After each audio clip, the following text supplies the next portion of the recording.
ఆగలేదు. అంత మాట నాక వాడిని ఏం చేయకుండా వచ్చారా? దానికి మళ్ళీ ఎదవలారా వాళ్ళు పెడితే మీరెట్టా సిగ్గు లేకుండా తిన్నారా? నా కొడుకుని అక్కడే వేసేసి ఉండాలి. జాతర అయ్యేలోగా వేసేయాలి. వాడు అంతలా రెచ్చిపోయి మాట్లాడాడు కదా, రేపు వాడిని అడ్డంగా నరికేయాలన్న. ఏంటి మీ ఊరిలో ఒట్టి మాటలేనా?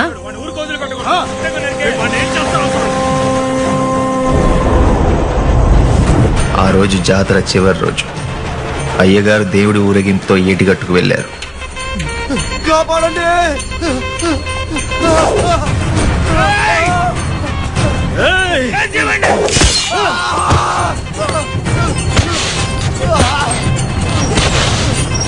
అంటే నీకు అంత చులకనా?